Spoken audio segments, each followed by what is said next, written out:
청년의 가뭄, 사랑을 부으라 라는 제목의 하나님 말씀 함께 나누고자 합니다. 오늘 우리 교회는 청년 주일로 지킵니다. 청년들에 대해서 또 청년 세대를 위해서 우리가 어떻게 고민하고 말씀 가운데 살아가야 될지, 또 교회는 어떤 모습으로 나아가야 될지에 대한 말씀을 같이 나누실 텐데, 여러분도 이 시간에 말씀을 들으시면서 같이 생각하시고 기도하시는 시간이 될 수 있길 진심으로 기도합니다. 여러분, 청년 기본법이라는 말 들어보셨어요? 잘 못 들어보셨을 텐데, 청년 기본법이란 쉽게 얘기하면 청년들을 위한 청년 정책의 수립과 청년 지원에 관한 모든 사항을 아예 규정한 법안입니다. 요즘처럼 뉴스를 틀면 청년 이야기가 많이 나오는 때가 없죠. 청년들의 삶을 많이 조명하고 청년들의 상황이 어떠하며 이 청년들을 통해서 우리의 미래가 어떻게 될 것인지에 대한 많은 뉴스들이 날마다 쏟아지고 있습니다. 이 청년 기본법이 벌써 시행된 지 만 3년이 다 돼가지만 많은 분들은 이런 법이 있는지조차 잘 모르죠. 국가와 지자체 기관 및 유관 기관들은 청년 정책을 의무적으로 세워야 될 법 규정입니다. 청년 정책을 결정하는 과정에서의 자문과 심의 과정에 청년들을 의무적으로 참여시키는 것을 원칙하고 있고, 그리고 청년 고용 촉진, 일자리 창업 및 능력 개발 지원에 많은 것들을 투자하도록 아예 법으로 규정을 하고 있습니다. 왜 법으로 규정하고 있죠? 자율적으로 두면 안 하기 때문입니다. 왜 이런 법이 생겼을까? 오늘날 시대를 청년 가뭄의 시대라고 말합니다. 2022년 출산율이 0.78입니다. 작년 출생아 수는 25만 명으로 1970년에 태어나신 성도님들, 그분들의 딱 4분의 1입니다. 1970년에 태어나신 분들이 100만 명 태어났거든요, 우리나라에. 지금 25만 명입니다. 그리고 한국교회 청년부는 지금 2023년인데 2013년에 비해 청년 성도의 숫자가 30% 수준입니다.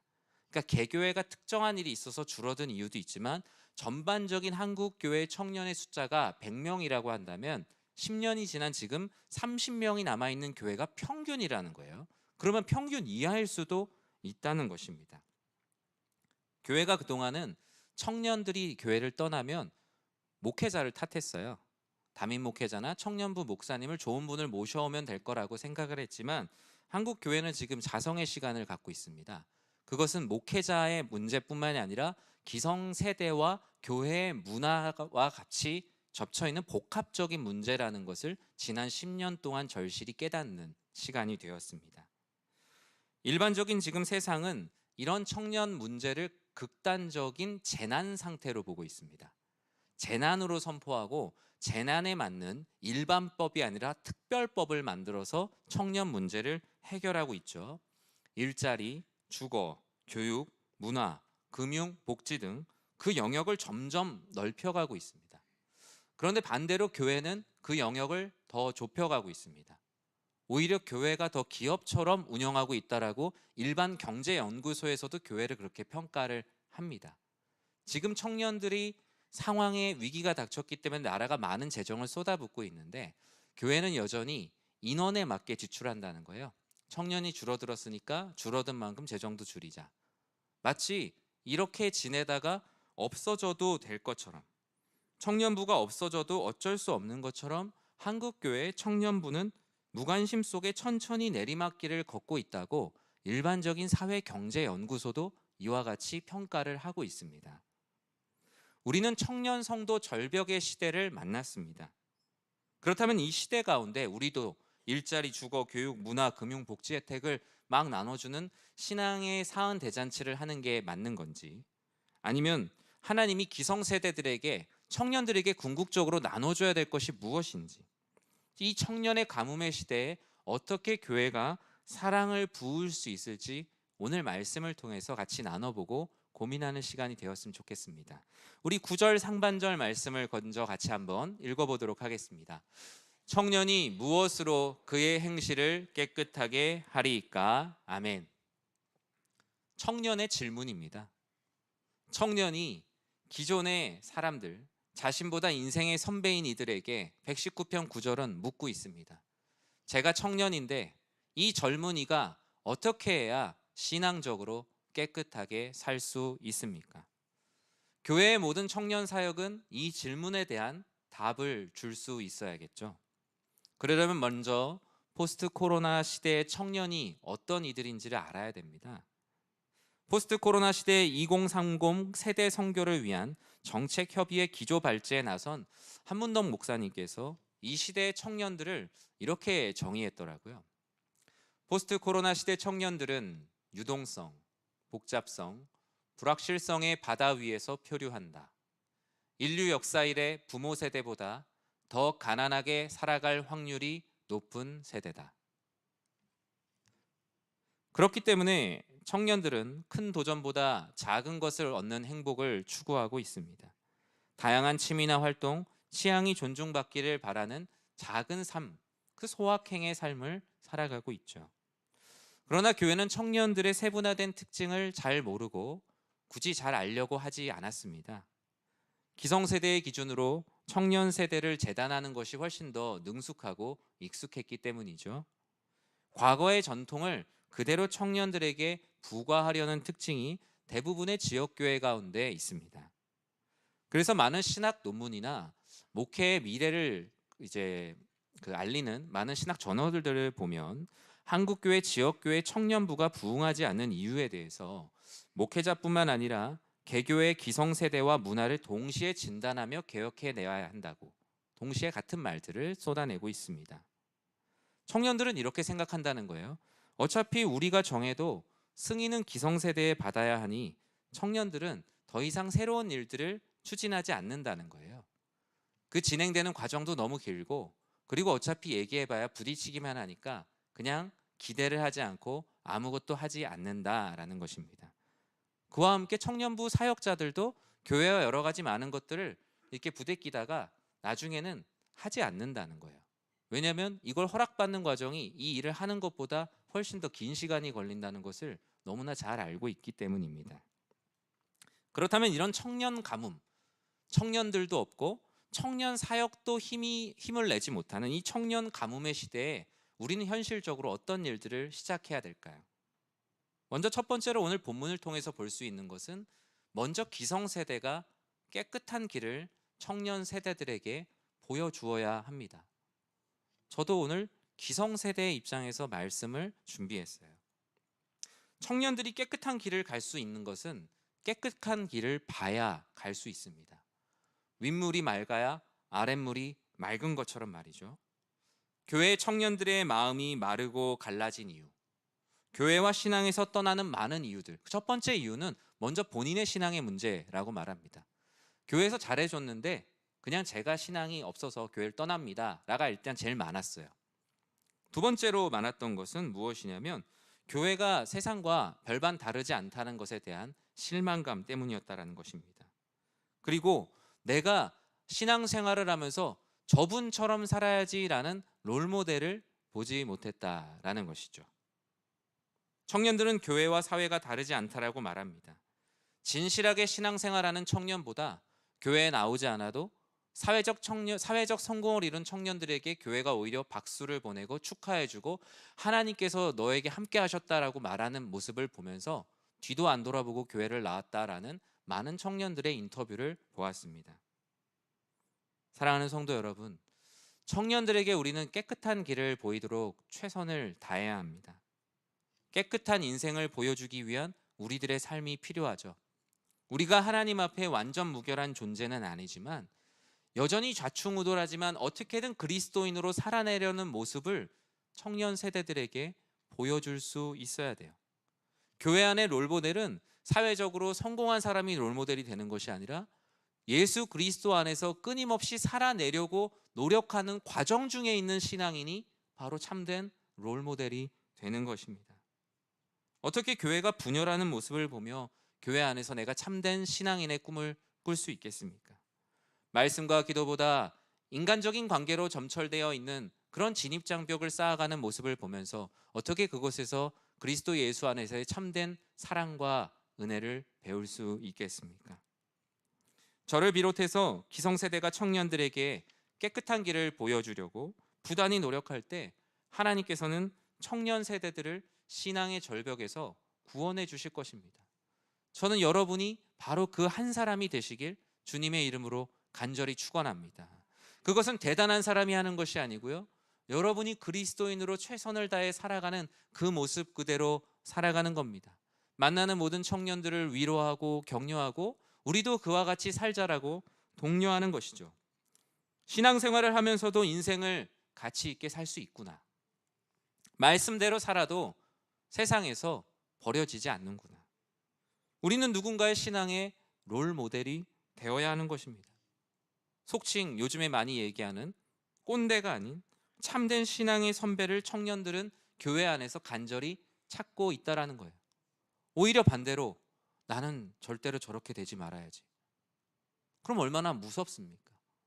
나는 저렇게 되어야지. 우리의 인생이 완벽하지 않지만 저를 비롯한 모든 기성세대가 하나님 앞에서 신실하게 살아가는 것이 이 청년들을 가뭄 가운데서 구한다는 사명을 가지고 신앙생활 하시는 모든 기성세대 성도님들이 되시길 주님의 이름으로 간절히 축원합니다. 오늘 본문에서는 청년 가뭄에 사랑을 붓기 위해 말씀만으로 만족함을 청년들에게 보여주라라고 말씀합니다. 오늘날 청년들은 교회 안에서 희망을 보고 싶어 합니다. 밖에서는 집이 있어야 된다, 평생 직장을 구해야 된다, 땅도 사놓고 많은 재물을 모아야 행복하다라고 말하는데, 최소한 교회 안에 들어와서는 다른 말을 듣고 싶어 해요. 그 말은 무엇입니까? 성경 안에 있는 그 말씀이 희망이 된 그 모습을 보고 싶어 해요. 그런데 교회 안에 들어와도 누가 집을 사서 잘 됐다더라, 땅을 사서 잘 됐다더라, 자녀가 좋은 대학에 가서 잘 됐다더라, 여전히 세상이 희망으로 삼고 있는 것을 교회도 여전히 희망하고 있는 모습을 보며 교회를 떠난다라는 것입니다. 자신의 인생, 진로, 취업, 결혼, 출산, 육아, 교육, 또 다른 자녀의 진학, 결혼, 노후 준비 등 이런 끊임없이 반복되는 철창 같은 사이클에서 그리스도인으로서 성경 안에 있는 그 희망을 누군가를 통해서 보고 싶다라는 거예요. 주님 한 분만으로 만족하는 삶, 말씀만으로 만족하는 삶을 살아내고 싶어 하는 게 청년들의 모습이라는 거예요. 그런데 그걸 목사님을 통해서 보고 싶어 하지 않아요. 왜요? 성도님들의 마음엔 그게 있어요. 목사님은 목사님이에요. 같은 성도님들 중에서 롤모델을 찾기 원해요. 하나님께서는 우리가 바로 그런 삶을 살아가길 소원합니다. 9절이 이렇게 말하고 있죠. 우리 같이 한번 읽어볼까요? 청년이 무엇으로 그의 행실을 깨끗하게 하리까? 주의 말씀만 지킬 따름이니이다. 아멘. 9절은 청년의 목소리로 기성세대인 우리들에게 묻고 있습니다. 제가 무엇으로 저의 행실을 깨끗하게 할 수 있습니까? 제가 세상 가운데 어떻게 청년이라는 이름으로 그리스도인으로 살아낼 수 있습니까? 라고 물을 때 우리는 답을 해줄 수 있어야 돼요. 그런데 이게 목회자가 답을 하는 것이 아니라 함께 신앙생활하는 성도요, 선배님인 기성세대가 답을 해줄 수 있어야 합니다. 표준 세번역에서는 9절을 이렇게 말하는데 제가 질문과 답변 형태로 말해봤어요. 젊은이가 어떻게 해야 그 인생을 깨끗하게 살 수 있습니까? 집사님, 권사님, 장로님, 제가 어떻게 해야 이 세상 가운데 사람들이 희망하는 것을 희망이라 여기지 않고 말씀이 희망이라고 말하는 것을 붙들며 살 수 있습니까? 라고 말할 때 말씀처럼, 오늘 말씀처럼 주의 말씀을 지키는 일, 그 길뿐이다 라는 것을 보여줄 수 있는 교회, 보여줄 수 있는 성도가 될 때 우리는 청년의 가뭄을 해결할 수 있습니다. 그런데 교회가, 우리가 과연 어떤 답을 주고 있을까요? 아니야, 당장 빨리 집 사야 돼, 땅 사야 돼, 아니면 중요한 시험이 있으니까 너 그 시험 먼저 해결하고 교회 나와도 돼, 지금 훈련 받을 시간이 없어, 오히려 너 갈 길 찾아 나서야 돼, 학교나 직장 생활이 힘들면 신앙생활 그냥 쉬엄쉬엄 해도 돼, 교회에서 섬기는 일 부담되면 안 해도 돼. 무언가 다 위로해 주는 것 같지만 정말 청년들이 듣고 싶어하는 답일까요? 저는 그렇게 생각하지 않습니다. 청년들이 듣고 싶어하는 답은 내가 이럼에도 불구하고 말씀대로 살고 싶은 거예요. 나와 공감해 줄 수 있는 누군가를 찾아요. 난 말씀대로 살고 싶은데 자신은 없는데 교회에 와서 믿음의 선배들에게 그 공감을 얻고 싶어요. 집사님, 제가 이렇게 하나님 말씀대로 살아도 될까요? 지금 비록 힘들지만 우리 그렇게 살아보자. 주의 말씀을 지키면 괜찮아. 말씀대로 살아야 괜찮아. 나도 말씀대로 살려고 노력하는데 여전히 힘들지만 괜찮다. 저는 이렇게 말씀대로 살아가려고, 말씀만으로 만족하려고 하는 청년들의 마음을 공감하고 함께 짐을 지는 우리 모든 기성세대가 되기를 진심으로 축복합니다. 그리스도인들에게 청년 기본법은 세상의 가치관들로부터 찌들어 있는 청년들에게 생수와 같은 주의 말씀과 사랑을 부어주는 거예요. 전적으로 신뢰하고 사랑하고 믿어주고 교회의 중요한 의사결정에 참여하게 하고 말씀대로 살아도 괜찮다, 말씀대로 살아야 괜찮다라고 당당히 말해줄 수 있을 때 교회의 청년의 가뭄이 해결되고 한국교회 청년들의 영적인 가뭄이 해갈됩니다. 그렇다면 청년들에게 이 사랑의 은혜를, 이 가뭄을 해결하기 위해 우리는 구체적으로 어떤 사랑을 부어야 할까요? 저는 몇 가지를 생각해 봤습니다. 첫 번째로는 청년 세대 선교를 위해, 저는 세대 선교라는 이름을 붙였습니다. 청년 세대 선교를 위해서 우리는 청년들의 문화를 이해하고 그리고 청년들에게 자리를 내어주어야 합니다. 기성세대의 문화 속에 청년들을 복속시키는 형태로 우리는 신앙의 계승을 해왔습니다. 우리가 해왔던 방식으로 너희도 신앙생활을 하라. 마치 우리가 유선 전화기를 썼으면 너희도 유선 전화기를 쓰면서 부흥을 해라. 우리가 달구지를 끌었다면 지금 자동차가 나와 있을지라도 우리는 달구지를 끌면서 부흥하기를 원한다. 청년들을 복속시키는 형태의 계승은 이제는 어렵습니다. 우리는 청년들에게 자리를 내어주어야 합니다. 이것은 미혼 청년뿐만이 아니라 청장년 세대 모두에 해당한다고 할 수 있겠죠. 교회 성도님들의 평균 나이로 봤을 때 그 이하를 청장년이라고 할 수 있겠죠. 자리를 내어주는 것은 그냥 자리를 마련해 주는 것이 아니라 기득권을 넘겨주는 것입니다. 여러분, 계주 아시죠? 이어달리기. 너무 재밌잖아요. 그런데 계주를 할 때 아무리 잘 달리는 선수라고 해도요, 자기가 뛰는 구간까지만 뛰고 다음 주자에게 바통을 반드시 넘기죠. 내가 더 잘 뛸 수 있다고 해서 끝까지 들어오지 않습니다. 그런데 한국교회의 기성세대의 모습을 어떻게 비유하냐면요, 바로 이렇게 말합니다. 400m 계주를 하는데 기성세대가 예를 들어 3번 주자예요. 그래서 이제 마지막 주자인 청년 세대에게 바통을 넘겨줘야 되는데 안 주는 거죠. 왜요? 내가 결승선에 들어가겠다는 겁니다. 내가 뛰어요. 그리고 옆에서 청년들에게 넌 박수 쳐. 내가 결승선 들어갈 때까지 계속 박수 쳐. 점점 속도는 느려지고 결승선까지 도착하지 못합니다. 왜 바통을 넘겨주지 않죠? 내가 결승선을 통과하고 싶기 때문입니다. 청년들은 아직 어리다고 생각하기 때문이죠. 그러나 청년들의 나이가 어릴 수는 있어도 하나님의 일을 감당하기에 어리석진 않습니다.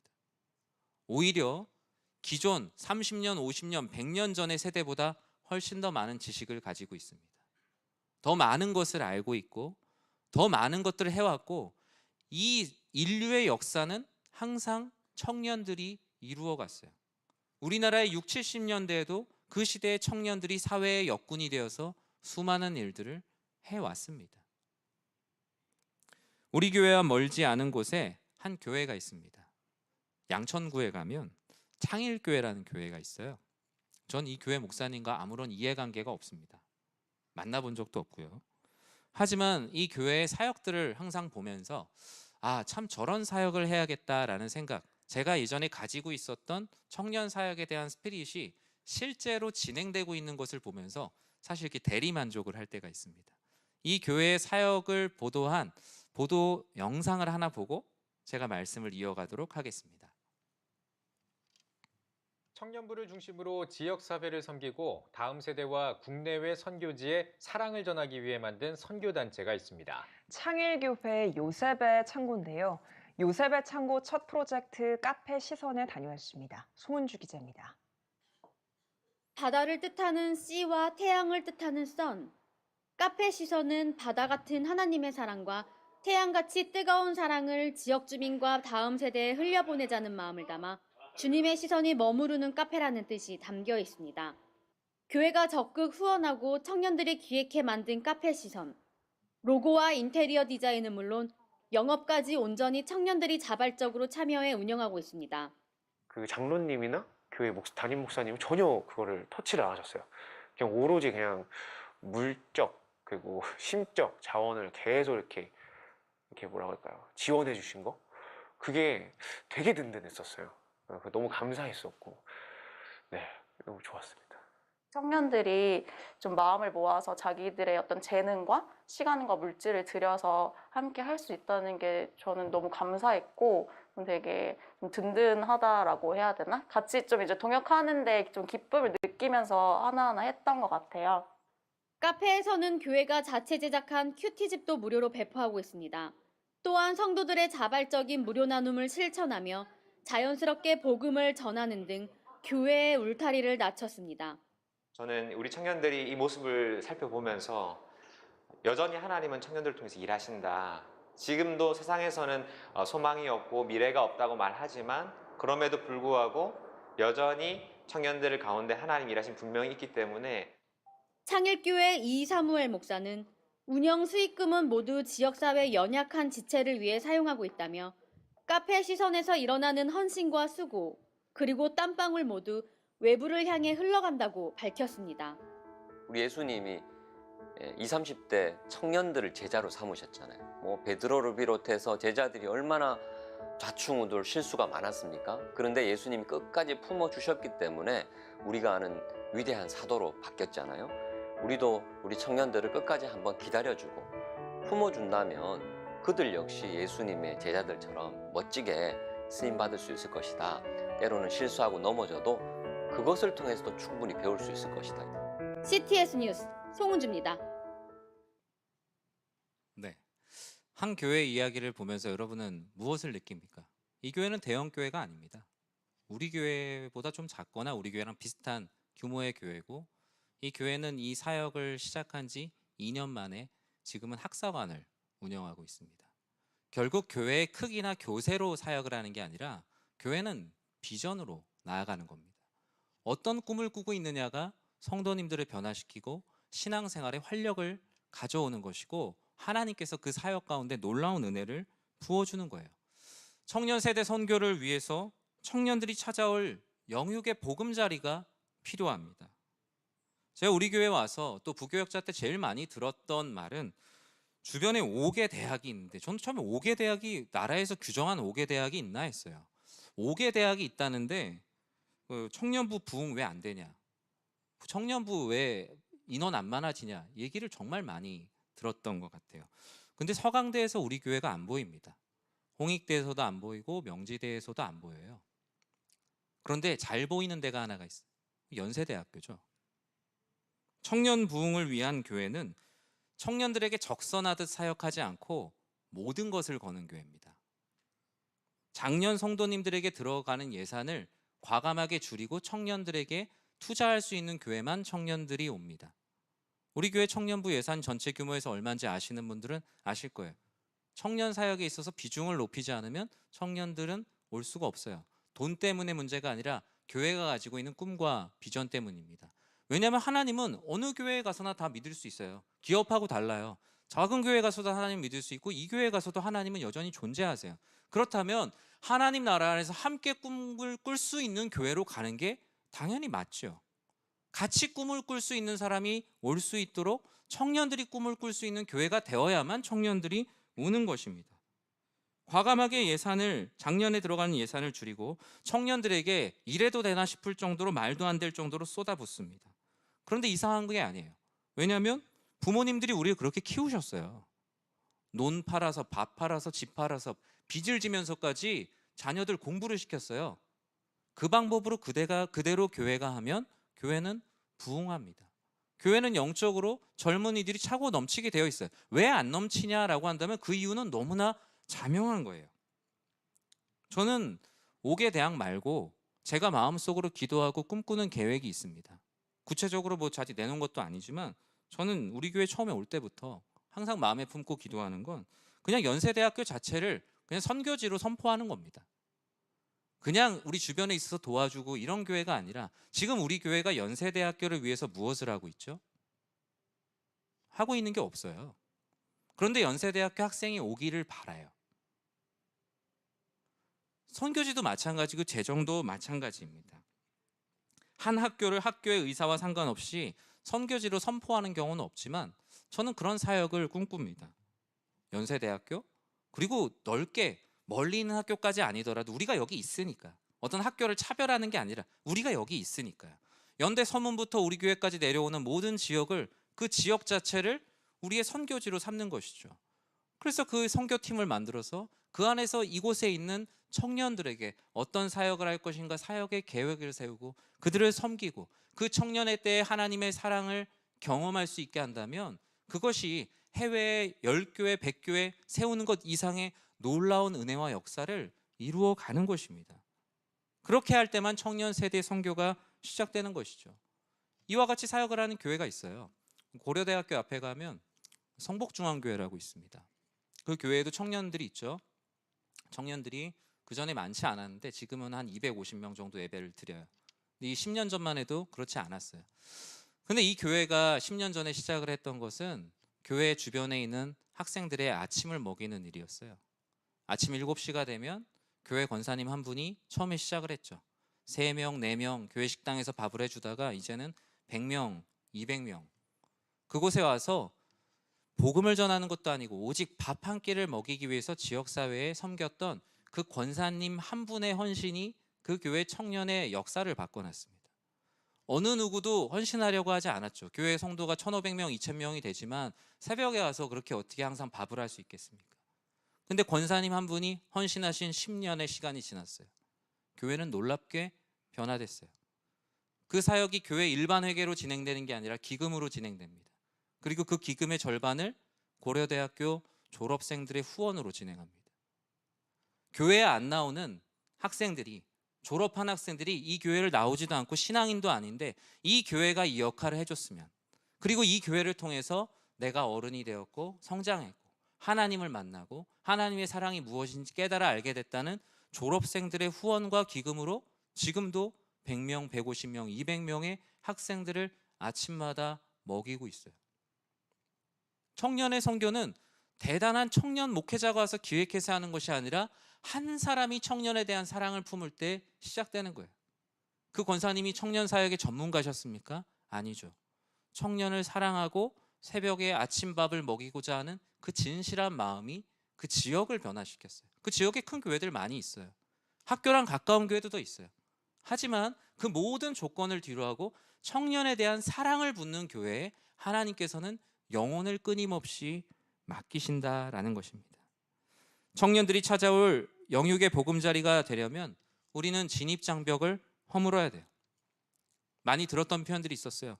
다른 교회 청년들이 우리 교회에 오면 외부 애들이라는 표현을 제가 많이 들었습니다. 그리고 우리 교회 애들도 못 가는 학교 애들한테 왜 우리가 재정을 써야 되냐는 이야기도 들었습니다. 너무나 가슴이 아팠어요. 제가 아까 얘기했던 그 교회도 처음에 그 밥을 먹일 때 그런 이야기들이 있었다고 합니다. 우리 교회 아이들도 고려대학교를 못 가는데 왜 내가 우리 교회 출신 애들도 아닌 애들한테 우리 교회가 재정을 써야 되냐라는 거예요. 사실 되게 충격적이었지만 그렇게 생각할 수도 있겠다라는 마음을 가졌었습니다. 그러나 우리는 시작해야 됩니다. 하나님 아버지께서 귀한 역사를 이루실 그 첫 주인공으로 여러분들이 꼭 사용되시길 저는 기도합니다. 그를 위해서 마음을 모을 때 한 사람이 변화되고 그 한 사람이 하나님 나라의 귀한 일꾼이 되는 거예요. 누구나 평등하고 존중받는 교회가 될 때 청년들이 찾아온다는 것을 믿고 헌신하는 우리 모든 기성세대 성도님들이 되시길 진심으로 축복합니다. 말씀을 맺습니다. 우리는 극단적인 상황을 극복하기 위한 새로운 패러다임의 청년 선교를 시작해야 합니다. 그러나 지역교회에 저처럼 부임한 목회자들은요, 청년 사역을 쉽사리 시작할 수가 없습니다. 왜냐하면 장년 중심의 교회이기 때문이에요. 그리고 실패와 실수가 엄청나게 큰 비난과 비판이 될 거라는 것을 알기 때문에 청빙되어서 온 목회자들은 청년 사역에 계속 번트를 댑니다. 1루에서 2루까지만 보내는 번트를 댄다고요. 왜요? 한 번만 헛스윙하면 찾아오는 비난과 비판을 감수하고 싶지 않기 때문입니다. 그러나 저는 크게 헛스윙을 돌리더라도 청년들이 홈에 들어올 수 있게 하기 위해서는 홈런이 필요합니다. 장타가 필요하다고요. 기성세대의 마음에 맞추기 위해서 계속 똑딱똑딱 되는 번트로는 청년 세대를 살릴 수가 없습니다. 목회자가 대차게 스윙할 수 있도록 신뢰해 주시고 당회가 그러한 결정을 할 수 있도록 성도님들이 장로님들을 믿어주시고 직분자들을 믿어주시고 마음을 모아주시고 기도해 주실 때만이 우리 교회는 청년 사역을 위해 대차게 큰 스윙을 돌릴 수 있습니다. 청년들은 봉사하기 위해서 교회에 오는 것이 아닙니다. 교회에서 내가 희망하는 모습대로 살아가는 나보다 10년, 20년 먼저 신앙의 롤모델로 살아가는 실존하는 인물을 만나고 싶어 합니다. 여러분이 그런 분이 되시길 저는 기도합니다. 하나님께서 여러분들을 그와 같이 세워주실 것이라고 저는 믿습니다. 청년들이 교회 사역에서 소진되어져 가는 모습을 보면 과감하게 그 자리에서 빼주셔야 돼요. 한 사람이 빠졌다고 교회 구조가 무너진다면 오히려 교회 구조, 건강성을 다시 돌봐야겠죠. 청년은 교회의 부흥의 수단이나 밀어두는 다음 세대가 아니라 청년은 황금보다 소중한 지금이에요. 지금. 청년의 가뭄이라 느껴진다면 조금이라도 남아있는 물을 어서 청년의 논에 물대기를 시작해야 합니다. 그 물대기가 무엇입니까? 관계라고 말하죠. 관계, 물대기.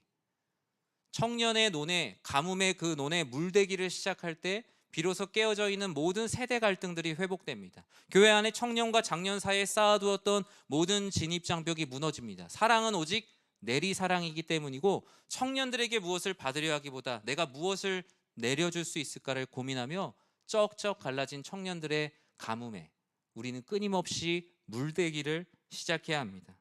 그러면 우리 교회의 청년의 가뭄도, 또 한국교회 청년의 가뭄도, 또 우리 성도님들 자녀들이 청년의 때에 있는 청년의 마음에 닫혀있는 마음들도 우리가 부어주는 사랑을 통하여서 샘이 넘칠 것이고 그 샘이 큰 저수지가 되어서 우리 교회가 저수지와 같은 교회가 되길 저는 기도합니다.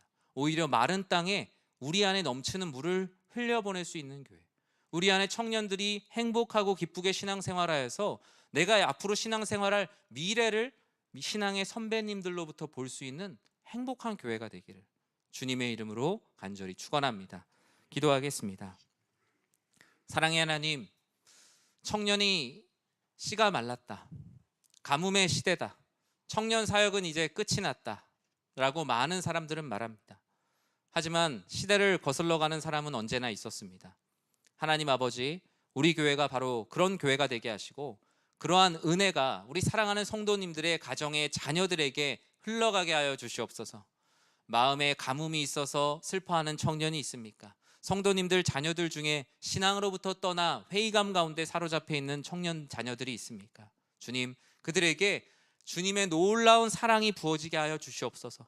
말씀대로 살아도 괜찮다라는 위로와 은혜가 전해지게 하시고 우리 교회가 하나님께 영광 올려드리는 저수지와 같은 교회, 우리 안에 흘러넘치는 은혜를 오히려 나눠줄 수 있는 그러한 교회로 우리를 사용하여 주시옵소서. 예수님의 이름으로 기도드립니다. 아멘.